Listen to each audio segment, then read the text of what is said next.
அஸ்ஸலாமு அலைக்கும் ஃப்ரெண்ட்ஸ், எல்லாரும் எப்படி இருக்கீங்க? இன்னைக்கு செட்டிநாடு ஸ்டைல் நண்டு மசாலா ரெசிபி தான் பார்க்க போகிறோம். இந்த வீடியோ உங்களுக்கு பிடிச்சிருந்ததுன்னா என் வீடியோ லைக் பண்ணுங்கள், ஷேர் பண்ணுங்கள், கமெண்ட் பண்ணுங்கள். என் சேனல் சப்ஸ்கிரைப் பண்ணாதவங்களாம் சப்ஸ்கிரைப் பண்ணிக்கோங்க. வாங்க வீடியோக்குள்ளே போகலாம். ஃபஸ்ட்டு நாம் ட்ரை ரோஸ்ட் பண்ணுற இன்க்ரீடியன்ட்லாம் பார்த்துக்கலாம். நான் ஒரு நாலு வரமிளகாய் எடுத்திருக்கேன். ஒரு ஸ்பூன் அளவு முழு தனியா எடுத்திருக்கேன்.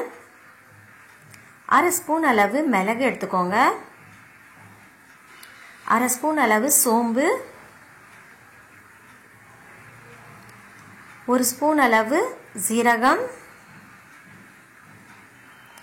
ஒரு 2 ஸ்பூன் அளவு துருவின தேங்காய் எடுத்துக்கோங்க. இப்போ ஒரு பேன் எடுத்துக்கலாம். இந்த பேனில் நாம் எடுத்து வச்ச இன்க்ரீடியன்ட்லாம் ட்ரை ரோஸ்ட் பண்ணிக்கோங்க. இது நல்ல கலர் சேஞ்ச் ஆகிற வரைக்கும் நாம் குக் பண்ணிக்கலாம். பாருங்கள், நல்லா கலர் சேஞ்ச் ஆயிடுச்சு. இப்போ இது ஒரு பிளேட்டில் ட்ரான்ஸ்ஃபர் பண்ணிவிட்டு நல்லா ஆறுனதுக்கு அப்புறமா மிக்சர் ஜாரில் ஆட் பண்ணிவிட்டு கொஞ்சமாக தண்ணி ஆட் பண்ணி பேஸ்ட் மாதிரி அரைச்சி எடுத்து வச்சுக்கோங்க. நான் 1/2 கிலோ நண்டு எடுத்திருக்கேன். இது நல்லா வாஷ் பண்ணி எடுத்துக்கிட்டேன். இப்போ ஒரு பேன் எடுத்துட்டு அதில் ஆயில் ஆட் பண்ணிக்கலாம். இந்த ஆயிலில் நாம் ஒரு பெரிய வெங்காயம் நான் கட் பண்ணி ஆட் பண்ணியிருக்கேன். ஸ்லைஸாக தான் கட் பண்ணியிருக்கேன். இது கொஞ்சமாக வதங்குற வரைக்கும் குக் பண்ணிக்கலாம். இது கூடவே நாம் ஒரு 4-5 கருவேப்பிலை ஆட் பண்ணிக்கிறேன். ஒரு பச்சை மிளகா நான் 2ஆக கட் பண்ணி ஆட் பண்ணியிருக்கேன். இது எல்லாமே நல்லா வதக்கிக்கோங்க. பாருங்க, வெங்காயம் கொஞ்சமாக வதங்கினதும் இப்போ இதில் இஞ்சி பூண்டு பேஸ்ட் ஒரு ஸ்பூன் ஆட் பண்ணிக்கலாம். இதுவும் பச்சை வாசனை போகிற வரைக்கும் நல்லா குக் பண்ணிக்கோங்க. இது கூடவே நான் ஒரு பெரிய தக்காளியும் கட் பண்ணி ஆட் பண்ணிக்கிறேன்.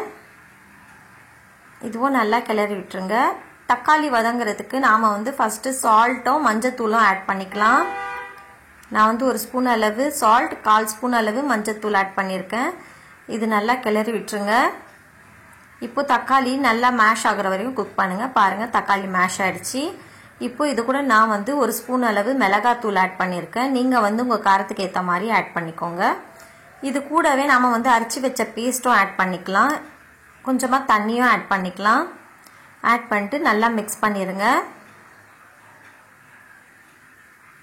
நல்லா மிக்ஸ் பண்ணிவிட்டு இதில் உப்பு காரம்லாம் செக் பண்ணிக்கோங்க. இப்போ வாஷ் பண்ண நண்டு இருக்கு இல்லையா, அதுவும் இதில் ஆட் பண்ணிக்கலாம். நண்டும் ஆட் பண்ணிக்கிட்டு நல்லா கிளறி விட்டுட்டு சிம்லேயே வச்சு மூடி போட்டு நாம் குக் பண்ணிக்கலாம். நடுவில் செக் பண்ணிக்கோங்க.